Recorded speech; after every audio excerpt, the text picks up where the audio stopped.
I'm swimming in everything instead. I'm thinking about jumping in it instead. I got you skinny dipping deep inside my head. So hi guys! Welcome to my vlog ngayong hapon to. At mag-aaral natin yun kung paano gawin ang ating followers, viewers, at likers dito sa ating mga social media. Let's go!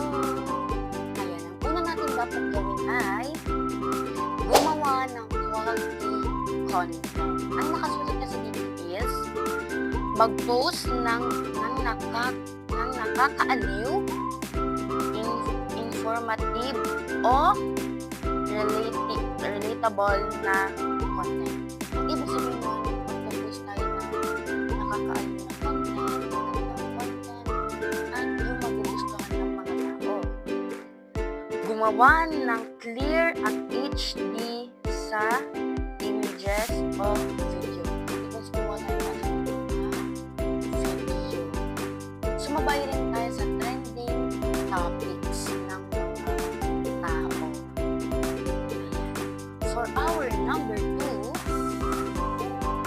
gamitin ang Facebook Reels and videos. Videos dito sa ating social media o sa Facebook. Wala pa natin Facebook muna to. For our number 1, ang algorithms ng Facebook ay mahilig mag-promote ng reels at short videos. Ayan, sabi dito, ang hilig daw ng Facebook ay mga nagko-content ng mga this is my product, yung mga ganon. For our number 2, gumamit ng captivating titles at hashtag viral or hashtag trending or hashtag FYP, diba? Para dumami din ang inyong views sa dito. Gumamit daw tayo ng mga titles, hashtag viral, hashtag trending at hashtag FYP. Our number 3, maging consistent sa pag-post. It means maging matagalan na sa pag-post dito sa Facebook. Mag-post araw-araw o kahit 3 to 5, tatlo o 5 beses sa isang linggo. Gets mo ba? 3 o 5 sa isang beses sa isang linggo. 3 gumamit ng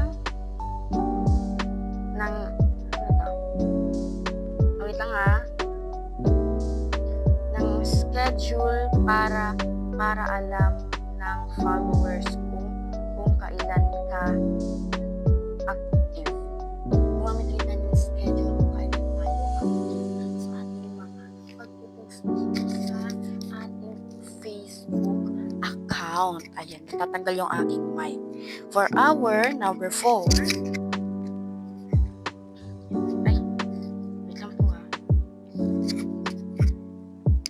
For our number 4, makipag-engagement sa audience. It means makipag-engage tayo sa mga audience, sa mga people, sa social media.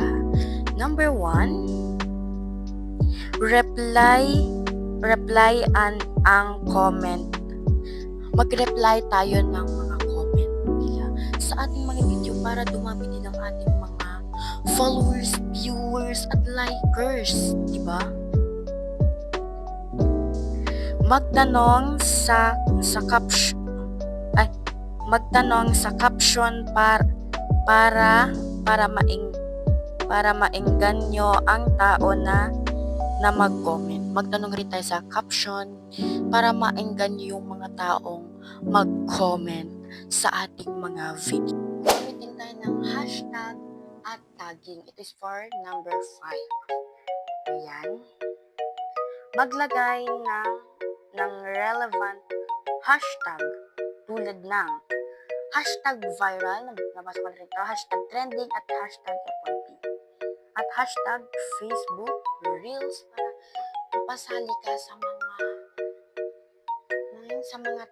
dito sa Facebook, diba? Itag ang mga influencer o kaibigan para lumawak ang reach. Yun lang guys, sana nagustuhan niyo ang aking vlog at thank you for watching. Bye-bye! Sundan nyo lang yung aking mga nabasang steps ha. At yung 6 to 10 sa isang araw ko na siya ipapasa para konti lang muna, di ba? Para magawa nyo rin. Tapos comment kayo dyan sa baba kung nagawa nyo ba, okay? Bye!